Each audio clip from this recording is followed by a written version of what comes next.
आइए जानते हैं आज के कुछ प्रमुख अंतर्राष्ट्रीय खबरों को। पहले एक नजर आज की हेडलाइंस पर।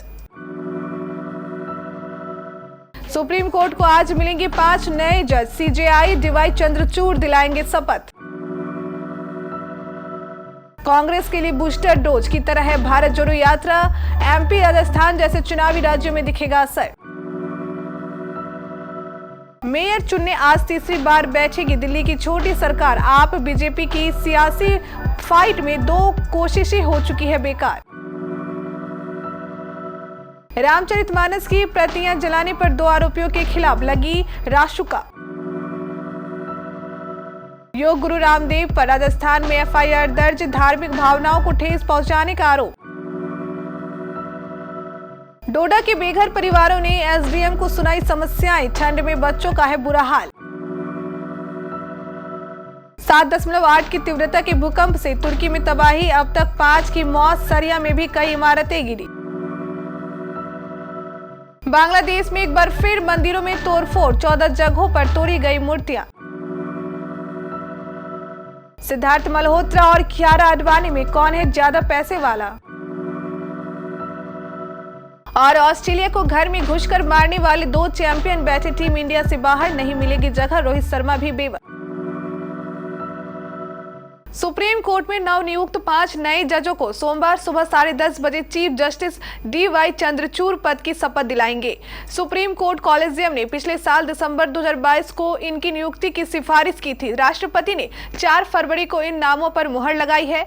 सुप्रीम कोर्ट में जो 5 नए जज बने हैं उनमें राजस्थान हाई कोर्ट के chief justice Pankaj Mittal, Patna high court के chief justice Sanjay Karol, Manipur high court के chief justice PV Sanjay Kumar, Patna high court के जस्टिस अहसानुद्दीन अबानु उल्लाह और इलाहाबाद हाईकोर्ट के जस्टिस मनोज मिश्र शामिल हैं। एक मीडिया रिपोर्ट के मुताबिक जस्टिस पंकज मित्तल का मूल कैडर इलाहाबाद हाईकोर्ट है। पिछले साल 14 अक्टूबर से राजस्थान हाईकोर्ट के मुख्य न्यायाधीश के रूप में कार्यरत थे। 14 जून 1961 को जन्मे जस्टिस मित्तल 1982 में इलाहाबाद विश्वविद्यालय से वाणिज्य स्नातक हैं। उन्होंने 1985 में मेरठ कॉलेज से एलएलबी पूरी की और उसी वर्ष उत्तर प्रदेश की बार काउंसिलिंग में एक वकील के रूप में प्रैक्टिस शुरू की। कांग्रेस ने भारत जोड़ो यात्रा को बूस्टर डोज की तरह बताया है, लेकिन क्या आगामी चुनाव में इसका असर दिखेगा? इस साल राजस्थान, छत्तीसगढ़, मध्य प्रदेश और कर्नाटक जैसे चुनावी राज्यों में पार्टी के लिए ये यात्रा नई जान फूंक सकेगी, यह लाख टके का सवाल है। कांग्रेस महासचिव जयराम रमेश ने बार बार दोहराया है कि यह कोई चुनावी यात्रा नहीं बल्कि वैचारिक यात्रा थी। हालांकि राजनीतिक पंडितों का कहना है कि इस यात्रा के असर की असली परीक्षा आगामी चुनावों से पता चलेगा। क्या ये 2024 के चुनाव में कांग्रेस में नई जान फूंक कर उसका चुनावी भविष्य तय कर पाएगी? दिल्ली नगर निगम के नए मेयर और डिप्टी मेयर के चुनाव के लिए सोमवार को तीसरी बार सदन की बैठक होने जा रही है। अब तक 2 बैठकों में हंगामा होने के चलते चुनाव नहीं हो सका था। इस बीच मामला सुप्रीम कोर्ट पहुंच गया। हालांकि कोर्ट ने सुनवाई से इनकार कर दिया है, जिसके बाद आपकी मेयर कैंडिडेट सैली ओबरॉय ने याचिका वापस ले ली है। अब सोमवार को सदन की बैठक फिर हंगामेदार होने के आसार हैं। बता दें कि उपराज्यपाल की मंजूरी मिलने के बाद दिल्ली नगर निगम ने सोमवार को सदन की बैठक बुलाई है। डीएमसी अधिनियम 1957 के अनुसार मेयर और डिप्टी मेयर का चुनाव निकाय चुनाव के बाद होने वाले पहले सदन में होता है। बहरहाल नगर निकाय चुनाव हुए 2 महीने हो चुके हैं और दिल्ली को अभी मेयर मिलना बाकी है। उत्तर प्रदेश में रामचरितमानस की प्रतियां जलाने को लेकर विवाद बढ़ता जा रहा है। पहले स्वामी प्रसाद मौर्य के विवादित बयान ने इस मामले को तुल दिया। उसके बाद विरोध के नाम पर प्रतियां जलाने भी समाज के बड़े तबके की भावनाओं को आहत किया। अब उस विवाद को लेकर ही यूपी पुलिस ने बड़ा एक्शन लिया है। 2 आरोपियों के खिलाफ रासुका के तहत कार्रवाई की गई है। मिली जानकारी के मुताबिक 29 जनवरी को भाजपा कार्यकर्ता सतनाम सिंह लवी ने श्री रामचरितमानस की प्रतियां जलाने वाले के खिलाफ तहरीर दी थी और जिसके बाद पुलिस ने सलीम हसन और सत्येंद्र कुशवाहा समेत कुल 5 लोगों को गिरफ्तार किया था। योग गुरु रामदेव के खिलाफ रविवार को राजस्थान के बाड़मेर जिले में संतों की एक बैठक में कथित रूप से शत्रुता को बढ़ावा देने और धार्मिक भावनाओं को ठेस पहुंचाने के आरोप में एफआईआर दर्ज की गई है। न्यूज एजेंसी के मुताबिक एक पुलिस अधिकारी ने बताया कि स्थानीय निवासी पठाई खान की शिकायत के आधार पर चौहटन पुलिस थाने में प्राथमिकी दर्ज की गई है। चौहटन थाने के एसएचओ भूतराम के मुताबिक आईपीसी की धारा 153A, 295A और 298 के तहत मामला दर्ज किया गया है। बता दें कि 2 फरवरी को संतों की बैठक में रामदेव ने हिंदू धर्म के इस्लाम और ईसाई धर्म से तुलना करते हुए मुसलमानों पर आतंक का सहारा लेने और हिंदू महिलाओं का अपहरण करने का आरोप लगाया था। जम्मू कश्मीर के डोडा की स्थिति चिंताजनक बनी हुई है। घरों में आई दरार ने लोगों को दहशत में डाल दिया है। डोडा के स्थानीय लोगों को सुरक्षित स्थान पर पहुंचा दिया गया है। एसडीएम ठाठरी अतहर अमीन जरगर ने राहत शिविर का दौरा किया। उन्होंने डोडा जिले के ठाठरी के वार्ड नंबर 1 नई बस्ती में मकानों में दरार आने से प्रभावित हुए लोगों की समस्याएं सुनी। उन्हें जिला उपायुक्त डोडा विशेष पाल महाजन ने प्रभावित लोगों की समस्याएं सुनने के लिए नोडल अधिकारी नियुक्त किया है।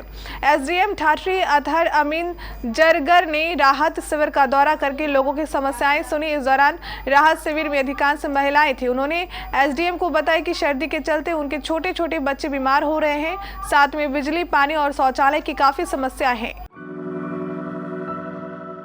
तुर्की में सोमवार को भूकंप के तेज झटके महसूस किए गए हैं। रिएक्टर स्केल पर भूकंप की तीव्रता 7.8 थी। भूकंप से दक्षिण पूर्व तुर्की में भारी नुकसान की खबरें सामने आ रही है। यहां कई इमारतें भूकंप के चलते गिर गई। इतना ही नहीं, अब तक 5 लोगों के मारे जाने की भी खबर है। उधर सरिया में भी भूकंप से कई इमारतें ढह गई। बताया जा रहा है कि तुर्की में भूकंप स्थानीय समय के मुताबिक सुबह 4:17 पर आया। इसकी गहराई जमीन से 17.9 किलोमीटर अंदर थी। भूकंप के झटके तुर्की के गाजियानटेप के पास महसूस किए गए। भूकंप के तेज झटकों में कई इमारतें ढह गई। एक न्यूज एजेंसी के मुताबिक अब तक 5 लोगों की मौत की खबर सामने आई है।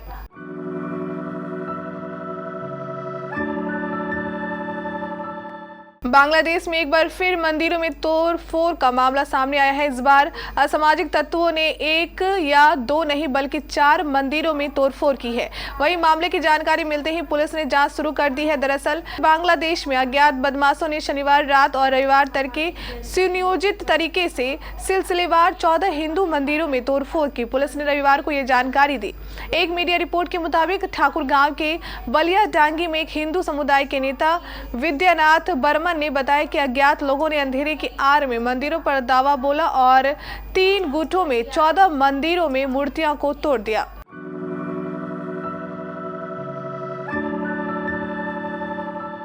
सिद्धार्थ मल्होत्रा और कियारा आडवाणी 6-7 फरवरी को विवाह बंधन में बंधने जा रहे हैं। हालांकि सेलिब्रिटी कपल ने अपने शादी के बारे में खुद कोई जानकारी नहीं दी है और मीडिया में समय समय पर खबर आती रही, लेकिन अब वह दोनों पति पत्नी बनने जा रहे हैं। इस तरह मीडिया रिपोर्ट में दोनों की नेटवर्थ को लेकर भी कई रिपोर्ट आ रही है। मीडिया रिपोर्टों में बताया जा रहा है कि सिद्धार्थ मल्होत्रा और कियारा आडवाणी के मामले में student of the year fame actor थोड़ा आगे है। रिपोर्टों में बताया गया है कि सिद्धार्थ की नेटवर्थ लगभग 100 करोड़ रुपए है, जबकि कियारा आडवाणी की नेटवर्थ 25 करोड़ है।